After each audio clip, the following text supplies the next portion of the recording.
मैं कहता हूँ 1000 आदमी भी अगर आपको घेर लेते हैं उनमें से एक को तो पकड़ सकते हो। सरेंडर नहीं करना है। अगर तुम पर हमला कोई करने आए तो सबको कुछ ना कर सको, एक को पकड़ लो, सब तुम्हें मार रहे हैं, तुम उस एक को तब तक मारो जब तक वो मर ना जाए। आईपीसी की धारा 100 कहती है और बीएनएस की धारा 34 कहती है कि ऐसी स्थिति में हमलावर को जान से मार देने तक का प्रावधान है। तो जब हमें कानून इस बात की इजाज़त देता है कि आप पिटते मत रहो बल्कि जवाबी कार्रवाई करो, तो मौलाना ने उन लोगों को जो हाथ बांध करके पिटते रहते हैं उनको ये मशवरा दिया कि आप हमलावर को जवाब दो और उस पर बदले में हमला करो ताकि आप अपनी हिफाजत कर सकें। अपनी हिफाजत करने का हमें अख्तियार है, मुल्क का संविधान हमें अख्तियार देता है। आदाब, नमस्कार, मैं वसीम अख्तर और आप देख रहे हैं the leader Hindi. All India Ittehad Millat council IMC के राष्ट्रीय अध्यक्ष मौलाना तौक़ीर रज़ा खान का एक बयान इस वक्त बहुत ज़्यादा वायरल हो रहा है। एक प्रोग्राम में वो ये कहते सुनाई दे रहे हैं कि जब मॉब लिंचिंग को भीड़ आए तो भीड़ में से किसी एक शख्स को पकड़ लेना और आत्मरक्षा में उसे इतना पीटना कि उसकी जान चली जाए। इस बयान को लेकर हंगामा खड़ा हुआ है। वो हंगामा क्या है वो हम आपको बाद में बताएंगे। पहले आपको मौलाना तौक़ीर रज़ा खान का ये बयान सुनवाते हैं, उसके बाद चर्चा करेंगे कि मौलाना तौक़ीर रज़ा खान ने ये बयान कहाँ पे दिया है। हमारे साथ इस वक्त all India Ittehad Millat council IMC के प्रवक्ता मुफ्ती एहसानुल हक चतुर्वेदी एडवोकेट हैं। उनसे जानेंगे कि ये बयान मौलाना कहाँ देकर आए हैं और वो वहाँ किस लिए गए थे। हमने इतना बड़ा हमला जो बर्दाश्त किया, इसके बावजूद हमारे नौजवानों ने सब्र से काम लिया है और यहाँ धरना लगा के बैठे हैं, जबकि ये जानते हैं कि हम धरने में किससे क्या मांग कर रहे हैं। उसी के इशारे पर गुस्ताखियां हुई है तो हमारी बात नहीं मानी जाएगी। लेकिन हम दुनिया को यह दिखाना चाहते हैं कि हम अपने मुल्क से मोहब्बत करते हैं, अपने मुल्क में बदअमनी नहीं चाहते, लेकिन हमारे सब्र का इम्तिहान लिया जा रहा है। अगर ये पैमाना छलक गया तो नताइज बहुत खराब हो सकते हैं और उसके लिए जिम्मेदार हम नहीं है, क्योंकि हम बर्दाश्त कर रहे हैं, हम पर समझाए जा रहे हैं, बहन बेटियों के साथ जुल्म हो रहा है, लिंचिंग की जा रही है, हम कभी कोई रिएक्शन नहीं देते। क्या हम जवाब नहीं दे सकते? मैं कहता हूं 1000 आदमी भी अगर आपको घेर लेते हैं उनमें से एक को तो पकड़ सकते हो। सरेंडर नहीं करना है।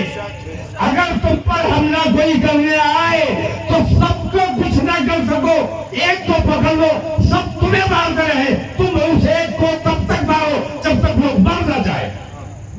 अपनी हिफाजत करने का हमें अख्तियार है, मुल्क का संविधान हमें अख्तियार देता है और अपने मोहल्ले की, अपने मुल्क की, अपने खानदान की, अपने आबा अजदाद की हिफाजत करने के लिए अगर हमें अपनी जान देना पड़े तो कदम पीछे नहीं हटाएंगे और जान देना पड़े तो कदम पीछे नहीं हटाएंगे।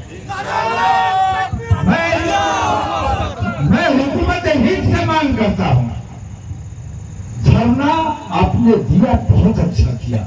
मुझे तो शर्म इस बात पे आ रही है कि सारा औरंगाबाद यहां क्यों नहीं बैठा हुआ है, चंद लोग क्यों बैठे हैं। क्या सिर्फ ये आशिक रसूल है? क्या सिर्फ इन्हें तकलीफ हुई है? सारा औरंगाबाद अगर बैठा होता तो कुछ असर होता, और सारा औरंगाबाद क्या, सारा हिंदुस्तान जमा होना चाहिए और सारा हिंदुस्तान इंशाल्लाह जमा किया जाएगा। हम ये कोशिश कर रहे हैं कि इन तमाम बेईमानियों के खिलाफ, इन तमाम जुल्म और सितम के खिलाफ, जिस तरह आप यहाँ आज धरने पर बैठे हैं, हम कल दिल्ली में धरने पर बैठेंगे, तारीख का ऐलान किया जाएगा और पूरे मुल्क से हम 20 करोड़ है या 30 करोड़ है इस बात में नहीं जाता, हम जितने भी हैं अगर सिर्फ 1% घर से निकल आए, दिल्ली कुछ करने का ऐलान किया, हाथ में तिरंगा लेकर अपने मुल्क की मोहब्बत का इजहार करते हुए, इंशाअल्लाह पूरे मुल्क से मुसलमानों को और सेकुलरिज्म में यकीन रखने वाले, हिंदुस्तान के आइन में यकीन रखने वाले, आइन से मोहब्बत करने वाले तमाम लोगों को दावत दी जाएगी, आप लोगों को इत्तला की जाएगी इंशाल्लाह। उस तारीख में तमाम लोगों को यहाँ से चलो, यहाँ से दिल्ली तक जान हो, तब तो तुम आशिक रसूल। मौलाना के इस बयान को लेकर हमारा India Ittehad Millat council IMC के प्रवक्ता मुफ्ती एहसानुल हक चतुर्वेदी एडवोकेट से बात करते हैं। उनसे जानते हैं कि मौलाना का ये कहने के पीछे क्या तात्पर्य था और वो किस प्रोग्राम में हिस्सा लेने के लिए औरंगाबाद तशरीफ़ ले गए थे। चतुर्वेदी साहब, अगर बात करें हम मौलाना तौक़ीर रज़ा ख़ान के बयान को लेकर, तो इस वक्त जो मेन मीडिया है उसको काफ़ी हाईलाइट किया हुआ है और इस बयान को लेकर तमाम तरह की बातें कही जा रही हैं। ये बयान मौलाना तौक़ीर रज़ा ख़ान ने कहाँ दिया है?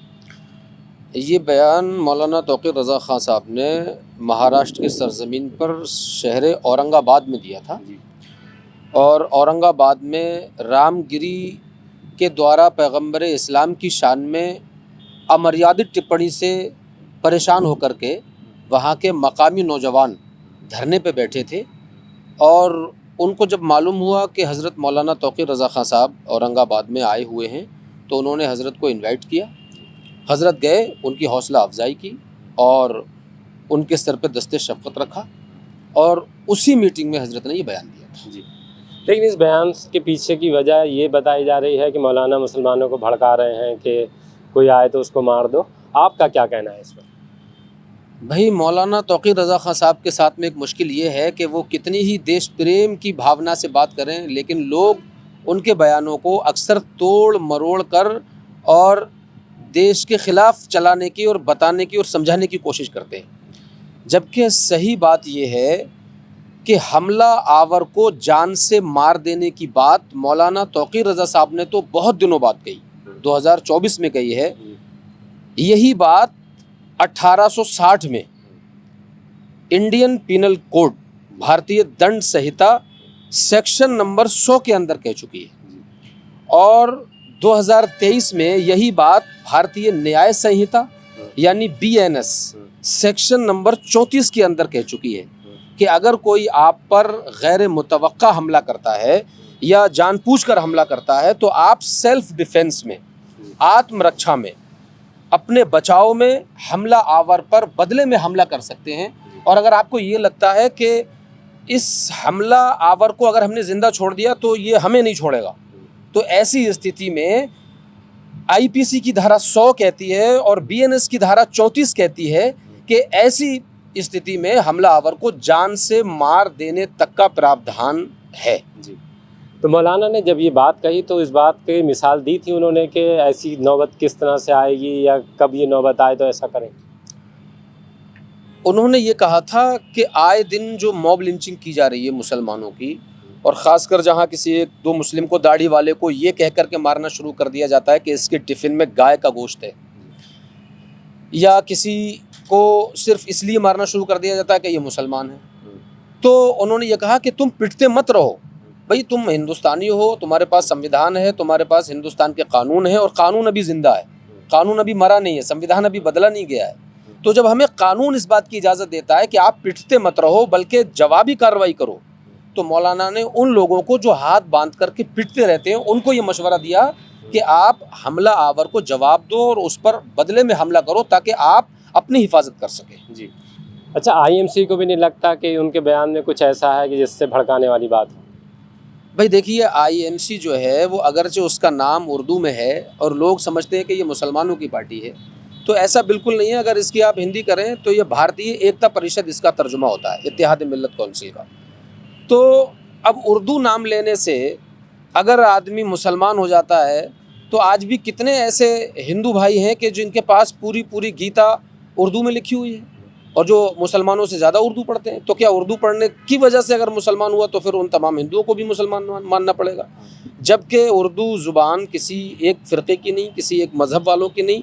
1800 ईस्वी में एक कॉलेज कलकत्ता में कायम हुआ था, फोर्ट विलियम कॉलेज, वहाँ से उर्दू की स्थापना हुई, उर्दू शुरू हुआ और उससे पहले तो उर्दू था ही नहीं, जिसको अंग्रेज़ों ने परवान चढ़ाया और हिंदू मुसलमान सब ने मिलकर एक साथ पढ़ा और उसी में इत्तेहाद मिल्लत काउंसिल जो है वो उर्दू में नाम रख करके सारे समाज की सेवा की बात करती है। अगर संविधान की रक्षा की बात करती है तो संविधान सिर्फ मुसलमानों का नहीं है। बल्कि संविधान हिंदुस्तानियों की जितनी भी कौमें हैं हिंदुस्तान की, वो सबका बराबर है।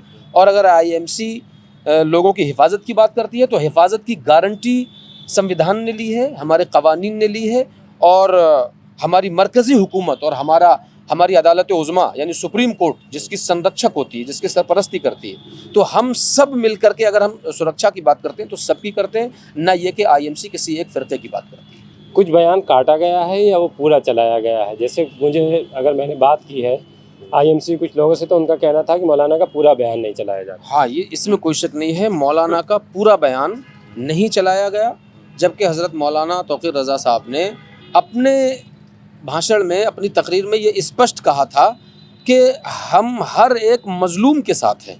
जो भी मज़लूम है, चाहे वो मुसलमान हो, हिंदू हो, बौद्ध हो, सिख हो, जैन हो, ईसाई हो, वो जो भी मज़लूम है, अगर कोई उस पर जुल्म करता है तो जुल्म करने वाले को मारो, और अगर ये लगता है कि ये जब तक मरेगा नहीं, ये हमें जान से मार देगा, इसके पास कोई और ऑप्शन है मारने का, तो फिर उसे यहाँ तक मारो कि वो मर जाए, क्योंकि आत्मरक्षा की गारंटी और आत्मरक्षा का वादा हमसे हमारा कानून करता है।